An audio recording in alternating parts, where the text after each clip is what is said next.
Hello viewers, আসসালামু আলাইকুম। যে যেখান থেকে দেখছেন সবাইকে আমার চ্যানেলে স্বাগতম। Welcome to our teaching zone. So যারা আমাকে সাবস্ক্রাইব করেছেন তাদেরকে অবশ্যই ধন্যবাদ, আর যারা সাবস্ক্রাইব করেননি তাদেরকে অবশ্যই অনুরোধ করব আমার চ্যানেলটিকে সাবস্ক্রাইব করবেন। আজকে আমরা লিগ্যাল ল্যাটিন ম্যাক্সিমের পার্ট 3 নিয়ে আলোচনা করব। যারা যারা আমার পার্ট 1 এবং পার্ট 2 ভিডিও দেখেন নাই, আমি প্রথমে আপনাদের অনুরোধ করব প্রথমে আপনারা পার্ট 1 এবং পার্ট 2 ভিডিও দেখবেন, তারপর পার্ট 3-তে আসবেন।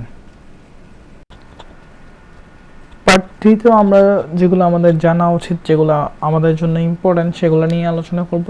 তো পার্ট 2-তেও আমি যে লিগ্যাল ল্যাটিন ম্যাক্সিম ওয়ার্ডগুলো আলোচনা করেছি এবং পার্ট 1-এও যেগুলো আলোচনা করেছি সেগুলোও খুব গুরুত্বপূর্ণ ছিল। আজকে আমরা পার্ট 3-তে যে থেকে শুরু করব।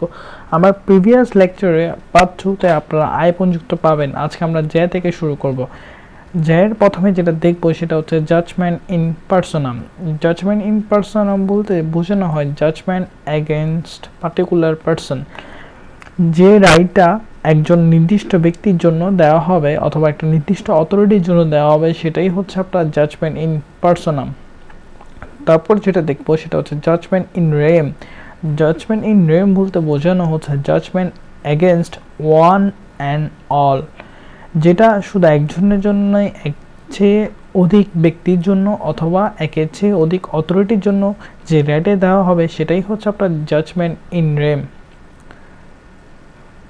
তারপর যেটা দেখছি সেটা হচ্ছে জুডিশিয়াম ক্যাপিটাল। জুডিশিয়াম ক্যাপিটাল বলতে বোঝানো হচ্ছে আপনার জাজমেন্ট অ্যাওয়ার্ডিং ডেথ সেন্টেন্স। যে মৃত্যুদণ্ড সাজার মাধ্যমে, রাইটের মাধ্যমে আপনাকে মৃত্যুদণ্ড দেওয়া হবে, যেটার মাধ্যমে মৃত্যুদণ্ড দেওয়া হয়, যেটার মাধ্যমে মৃত্যুদণ্ড রায় দেওয়া হয়, সেটাই হচ্ছে জুডিশিয়াম ক্যাপিটাল।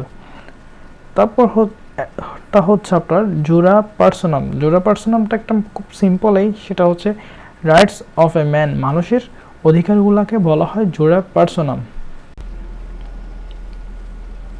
এরপর আমরা যেটা দেখতে পাচ্ছি সেটা হচ্ছে জুরিস কনসাল্টস। জুরিস কনসাল্টস বলতে বোঝানো হয় ল অফ কনসালটেন্ট।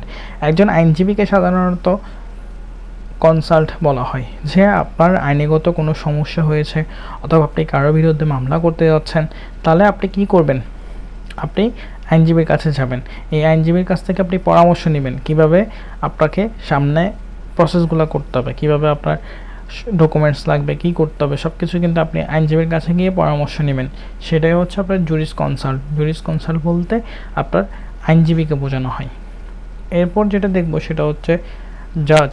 জাজ বলতে বোঝানো হয় আপনার ইকুয়ালিটি ল।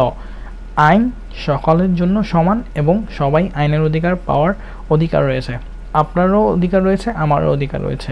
আবার আপনি কোনো অপরাধ করেছেন, আপনিও শাস্তি পাবেন। আমি কোনো অপরাধ করেছি, আমি শাস্তি পাবো। সেটাই হচ্ছে জাজ। জাজ বলতে বোঝানো হয় ইকুয়ালিটি অথবা ল। তারপর যেটা হচ্ছে জাজ অ্যাক্ট্রেসেন্ডি। জাজ অ্যাক্ট্রেসেন্ডি বলতে যেটা বোঝানো হয় রাইট অফ সার্ভাইভারশিপ। রাইট অফ সার্ভাইভারশিপ বলতে আপনারা বুঝতেই পারছেন যে আপনার যে বেঁচে থাকার একটা অধিকার, সেটাই হচ্ছে আপনার রাইট অফ সার্ভাইভারশিপ। আপনি বেঁচে থাকার যে একটা অধিকার রয়েছে সেটাই হচ্ছে আপনার জাস্ট অ্যাক্ট্রেসেন্ডি। এরপর হচ্ছে জাস্ট সিভিলি। জাস্ট সিভিলি বলতে সিভিল লকে বোঝানো হয়। সিভিল ল আমরা সবাই জানি। সিভিল ল হচ্ছে আপনার জায়গা সম্পত্তি নিয়ে সমস্যা, তারপর যে যে ক্যাটাগরিতে আইন মামলাগুলো সিভিল লতে পড়ে সেগুলোই হচ্ছে আপনার সিভিল ল। তাহলে হচ্ছে জাস্ট সিভিলি। জাস্ট সিভিলি বলতে বোঝানো হয় সিভিল ল। তারপর হচ্ছে জাস্ট জেন্টিয়াম। জাস্ট জেন্টিয়াম বলতে বোঝানো হয় রাইট টু হ্যাভ। আপনার একটা নির্দিষ্ট অধিকার রয়েছে। ধরুন আপনার একটা সম্পত্তি রয়েছে, সম্পত্তিটা রক্ষা করার আপনার অধিকার রয়েছে। আপনার কোনো গুণ রয়েছে, সেই গুণটা থাকার অবশ্য আপনার অধিকার রয়েছে। আপনার যা কিছু থাকার অধিকার রয়েছে তাকে বলা হয় জাস্ট জেন্টিয়াম। তারপর হচ্ছে jus in rem. Jus in rem বলতে বোঝানো হয় a right against all persons.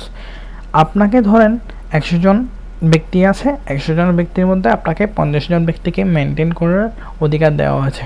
তাদেরকে আপনি মেনটেন করতে পারবেন, কোনো সমস্যা হলে তাদেরকে বোঝাবেন, অথবা তারা যদি কোনো অপরাধ করে থাকে তা আপনি ব্যবস্থা করতে পারবেন। কিন্তু আপনি কী করলেন? আপনার যে অধিকারটা রয়েছে আপনি 100 জন ব্যক্তির মধ্যে প্রয়োগ করতে চাচ্ছেন। আপনি কী করছেন? 50 জনের তো আপনার অধিকার ছিল, আপনি তা না করে 50 জনের বিরুদ্ধে তো প্রয়োগ করছেন, কিন্তু আপনি চাচ্ছেন যে 100 জনের মধ্যেও প্রয়োগ করবেন। এই যে আপনি একটা বিরুদ্ধে কাজ করতেছেন, যে আপনার অধিকার যতটুকু ছিল তার বিরুদ্ধে কাজ করতেছেন। সেটাই হচ্ছে যে আপনি 100 জনকে কী করতে যাচ্ছেন, অবশ্যই আপনি মেনটেনেন্স তাদেরটাও আপনি কী করতে যাচ্ছেন, তাদেরও এখানে আপনি এক কথায় নাক গলাতে চাচ্ছেন। এই যে আপনি নাক গলাতে চাচ্ছেন, অ্যাগেনস্টের বিরুদ্ধে কাজ করতে চাচ্ছেন, এটাই হচ্ছে জাজ ইন রেম। আপনার কিন্তু অধিকার নেই, আপনার অধিকার 50 জনের মধ্যে, আপনার অধিকার 100 জনের মধ্যে না। এই 100 জনের মধ্যে যদি আপনি সবার মধ্যে প্রয়োগ করতে চান আপনার অধিকারটা, তখন বলা হবে জাস্ট ইন রেম। তারপর আমরা এলে চলে আসবো। কেতে আমাদের ইম্পর্টেন্ট কিছু নেই, তাই আমরা এলে চলে আসবো। এলে প্রথমে যেটা দেখবো সেটা হচ্ছে লেক্স ডোমিসিলি। লেক্স ডোমিসিলি বলতে বোঝানো হয় the law of a person's home country. আপনার দেশের যে আইনটা রয়েছে, আপনি যে দেশে বসবাস করছেন অথবা করেন, সে দেশে কিন্তু আইন রয়েছে, সেই আইনটাই হচ্ছে লেক্স ডোমিসিলি। ধরেন আপনি বাংলাদেশে অবস্থান করছেন, তাহলে আপনার বাংলাদেশের আইনগুলো আপনার জন্য হবে লেক্স ডোমিসিলি। তারপর হচ্ছে lex fori, the law of the country. প্রত্যেকটা দেশে কিন্তু আইন রয়েছে, আমাদের দেশেরও আইন রয়েছে। প্রত্যেকটা দেশের যে আইনগুলো রয়েছে, এই আইনগুলোকে বলা হয় the law of the country, এটাকে বলা হয় লেক্স ফুরি। ওই দেশের আইনকে বলা হয় লেক্স ফুরি। তারপর হচ্ছে লেক্স লোকি। লেক্স লোকি হচ্ছে the law of the place. ধরেন আপনি বাংলাদেশে বসবাস করেন, আপনি ভারতে বসবাস করেন। ভারতে বসবাস করতে গেলে একটা রাজ্য থাকে, এক একটা রাজ্যের কিন্তু আইন আলাদা। ধরেন আপনি বাংলাদেশে বসবাস করতেছেন, বাংলাদেশে কোনো একটা সোসাইটিতে বসবাস করতেছেন, সোসাইটির কিন্তু একটা নির্দিষ্ট আইন রয়েছে। ধরেন আপনার এলাকাতে আপনি রাত 12টার পর প্রবেশ করতে পারবেন না, এই যে আপনার সোসাইটিতে আপনি রাত 12টার পর প্রবেশ করতে পারবেন না, সেটাও কিন্তু একটা আইন, সোসাইটির আইন, সেটাই হচ্ছে লেক্স লোকি। তারপর হচ্ছে লেক্স নন স্ক্রিপ্টা। সাধারণত ননটা দিয়ে ল্যাটিনে নেগেটিভটা বোঝায়, তাহলে লেক্স নন স্ক্রিপ্টা বলতে বোঝানো হয় দ্য আনরাইটেন ল। দ্য আনরাইটেন ল হচ্ছে যেগুলো হচ্ছে অলিখিত আইন। এমন অনেক আইন রয়েছে যেগুলো লিখিত না। আমরা কিন্তু অনেক আইন শুনি এবং আমাদের পিতামাতার কাছ থেকে শুনি, তারপরে আমাদের বয়োজ্যেষ্ঠ ব্যক্তিদের কাছ থেকে শুনি, যেগুলো কিন্তু লিখিত না। তারপর হচ্ছে লেক্স স্ক্রিপ্টা। স্ক্রিপ্টটা যেগুলো হচ্ছে লিখিত, দেখেন ননটা কিন্তু এখানে নেগেটিভভাবে বোঝানো হয়েছে, তাহলে নন আপনার ননটা নেগেটিভভাবে বোঝানো হয়েছে, তাহলে দেখা যাচ্ছে লেক্স স্ক্রিপ্টা বলতে বোঝানো হয় দ্য রিটেন ল। যে আইনগুলা লিখিত সেই আইনগুলোকে বলা হয় লেক্স স্ক্রিপ্টা। তারপর হচ্ছে লিস পেন্ডেন্স। লিস পেন্ডেন্স বলতে বোঝানো হয় পেন্ডিং স্যুট। যে মামলাটা এখনও চলমান, একটা মামলা চলতেছে, যে মামলাটা এখনও খারিজ হয়নি, যে মামলাটা এখনও শেষ হয়নি, যে মামলাটা যখন এখনও শেষ হবে না, যতদিন পর্যন্ত শেষ হবে না, এটা চলমান, আমরা বলি পেন্ডিং। কোনো একটা কিছু পেন্ডিংয়ে আছে, চলমান অবস্থায় আছে। আর স্যুট মানে তো মামলা, আপনারা সবাই জানেন। আর যে মামলাটা চলমান, এখনও শেষ হয়নি, সেটাই হচ্ছে লিস পেন্ডেন্স। এরপর আমরা এম বাদ দিয়ে সরাসরি এনে চলে আসবো। আপনাদের একটা কোশ্চেন হতে পারে যে আমরা এত কিছু বাদ দিচ্ছি কেন। আসলে সত্যি বলতে সবগুলা ল্যাটিন ম্যাক্সিমাম ওয়ার্ড আপনার জানার প্রয়োজন নেই এবং ব্যবহারও নেই। তবে আপনি যদি জানতে চান তাহলে অবশ্যই আমাকে কমেন্ট সেকশনে বলবেন, আমি সে সকল ওয়ার্ডগুলো নিয়ে আলোচনা করব, সিলেক্টিভ ওয়ার্ডগুলো নিয়ে আলোচনা করব। আপনারা কমেন্ট সেকশনে বলবেন, আমি অবশ্যই চেষ্টা করব সে সকল বিষয়গুলো নিয়েও আলোচনা করতে। তো এনে যেটা আমরা প্রথমে দেখব সেটা হচ্ছে নেমো ইন প্রোপ্রিয়া জুডেক্স অ্যাস এ ডিপার্ট। এটা বলতে বোঝানো হয় no one ought to be a জাজ ইন হিজ ওন কেজ। ধরেন আপনি একটা মামলা করলেন অমুক ব্যক্তির নামে, ধরেন আপনি ঢাকায় থাকেন অথবা আপনি চিটাঙে থাকেন, আপনি কী করলেন, চিটাং কোর্টে মামলা করবেন। এখন কোর্টে যে মামলা করবেন, তিনি যার বিরুদ্ধে মামলা করছেন তিনি হচ্ছেন ওই কোর্টের জাজ, মানে আপনি জাজের বিরুদ্ধে মামলা করতে যাচ্ছেন। এখন জাজের বিরুদ্ধে মামলা করতে যাচ্ছেন, জাজ তো রায় দেয়, এখন কি সে মামলার সে নিজে রায় দিবে? কখনোই না, সে মামলার রায় সে কখনো দিতে পারবে না। কোনো জাজ যদি একটা মামলার সাথে সম্পৃক্ত থাকে অথবা সে অপরাধী হয়ে থাকে, তার মধ্যে কোনো সম্পৃক্ততা থেকে থাকে, তাহলে কখনোই তিনি সে রায় দিতে পারবেন না। এটা তো তার বিরুদ্ধে মামলা, অথবা সে এখানে জড়িত, সে কীভাবে জড়িত থাকা অবস্থায় একটা মামলা রায় দিবে? অবশ্যই সে পক্ষে নেবে, যার কারণে সে কী করতে পারবে না, এই রায়টা সে দিতে পারবে না। No one ought to be a জাজ ইন হিজ ওন কেস। তারপর যেটা দেখবো সেটা হচ্ছে nulla regula sine exceptione. Nulla regular sine exceptione বলতে বোঝানো হয় there is no rule or law অথবা ল উইদাউট এক্সেপশন। ধরেন একটা আইনের সাথে আর একটা আইন কিন্তু একই না, কোনো না কোনো বিপরীত রয়েছে অথবা পার্থক্য রয়েছে, এক্সেপশন রয়েছে, ব্যতিক্রম রয়েছে। দুইটা আইন আইন যদি একই হয় তাহলে তো দুইটা আইনের দরকার নাই। একটা আইন আর একটা আইন থেকে ব্যতিক্রম, একটু হলেও ব্যতিক্রম থাকবে। এই ব্যতিক্রমটাকে বলা হয় নোলা রেগুলার সাইন এক্সেপশনও। There is no rule or law without exception. তারপর হচ্ছে nullum crimen sine lege. Nullum crimen sine lege বলতে বোঝানো হয় no crime and no punishment without a law. একটা আইন নেই, একটা দেশে আইন নেই, কিন্তু আপনি কোনো কিছু করেছেন সেটা অপরাধের মধ্যে পড়ে না, সেটা আইন লঙ্ঘনের মধ্যে পড়ে না, তাহলে অবশ্যই কী করতে পারবে না, আপনাকে বলতে পারবে না তুমি এটা করছো, এটার জন্য পানিশমেন্ট হবে। কিন্তু এটার জন্য তো কোনো আইন নেই, আপনাকে কীভাবে পানিশমেন্ট নেবে? যেটার জন্য কোনো আইন নেই সেটা অবশ্যই করলে কি হবে না, অপরাধ হবে না। তাহলে নো ক্রাইম এবং নো পানিশমেন্ট, যেটা যেহেতু অপরাধ হচ্ছে না সেহেতু পানিশমেন্ট আসার আপনার গেছে না, কোশ্চেনে আসে না।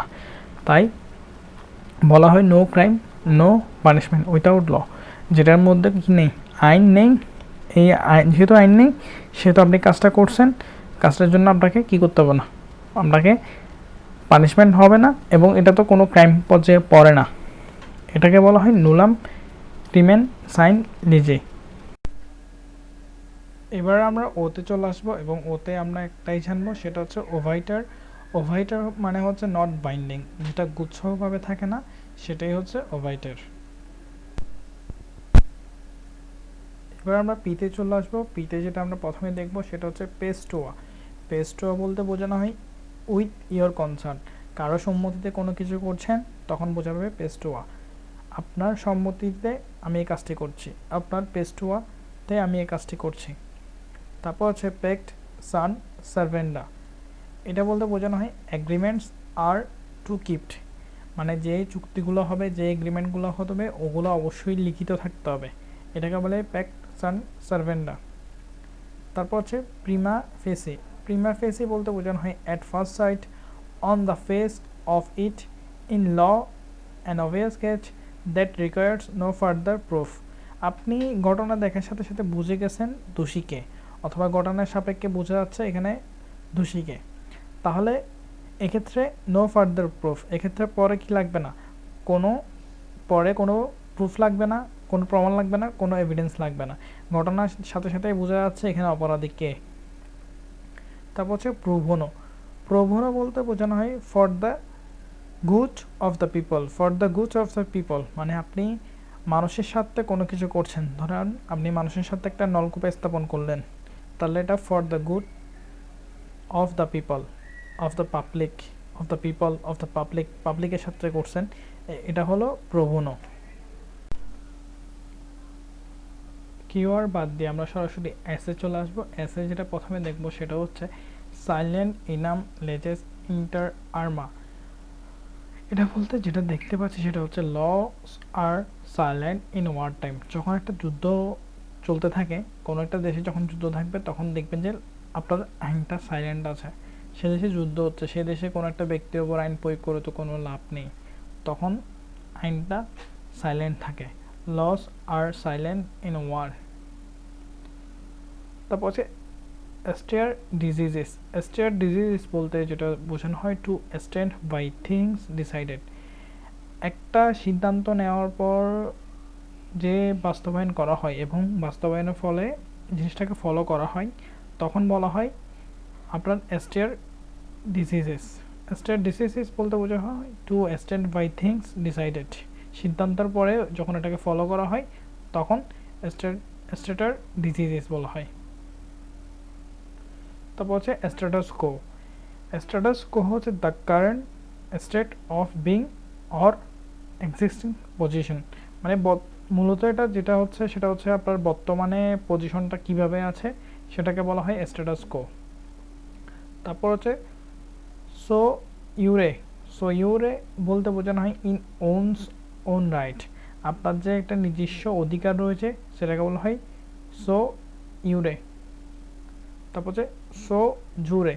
সোজোরে বলতে বোঝানো হয় ইন ওনস রাইটফুল প্লেস, আপনার অধিকার আছে কিন্তু আপনি অধিকারটা আপনার বাসায় প্রয়োগ করতে পারবেন। আপনার অধিকারটা তো আপনি রাস্তায় প্রয়োগ করতে পারবেন না, অন্য একটা ফ্যামিলির প্রতি প্রয়োগ করতে পারবেন না, আপনি নিজের পরিবারের উপর প্রয়োগ করতে পারবেন, সেটা হচ্ছে সোজোরে। তারপর হচ্ছে সোমোটো। সোমোটো হচ্ছে অফ ওন অ্যাকর্ড। এটা বলতে আসলে বোঝানো হয়, ধরেন একটা কোর্ট স্বেচ্ছায় এই কাজটা করতে শুরু করেছে। কোর্ট যখন স্বেচ্ছায় কোনো কাজ পরিচালনা করবে, কোনো কাজ শুরু করবে, তখন হচ্ছে সোমোটো। এবার আমরা ইউতে চলে আসবো। ইউতে যেটা প্রথমে দেখবো সেটা হচ্ছে ইভিরেমি ফিডি। ইভিরেমি ফিডি বলতে বোঝানো হয় অফ দ্য অটমোস্ট গুড ফেথ, আপনি সর্বোচ্চ বিশ্বাস নিয়ে সর্বোচ্চ সততার সাথে কোনো কিছু করতে যাচ্ছেন, সেটাই হচ্ছে ইভিরেমি ফিডি। এরপর হচ্ছে ubi jus ibi remedium. Ubi jus ibi remedium, এটা বলতে বোঝানো হয় where there is a right there is a remedy, যেখানে অধিকার রয়েছে অবশ্যই সেখানে প্রতিকার রয়েছে, আপনার যেখানে অধিকার রয়েছে অধিকারের অবশ্যই প্রতিকার রয়েছে। তারপর হচ্ছে ultra posse nemo obligatur. Ultra posse nemo obligatur, no one is obligated beyond what he is able to do. No one is obligated beyond what he is able to do. আপনার যতটুকু করার সক্ষমতা রয়েছে আপনি ততটুকু করতে বাধ্য, আপনি তার চেয়ে বেশি করতে পারবেন না।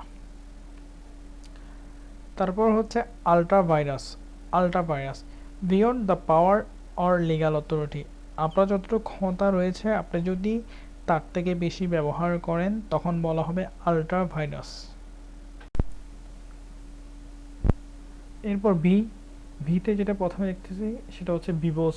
ভিভোস বলতে বোঝানো হয় লিভিং পিপল, মানে জীবিত মানুষ, যেটা জীবিত মানুষ সেটা হচ্ছে ভিভোস। এরপর হচ্ছে ভোলেন্টি নন ফিট ইনজোরিয়া, এটা বলতে বোঝানো হয় a person who concern does not suffer injustice.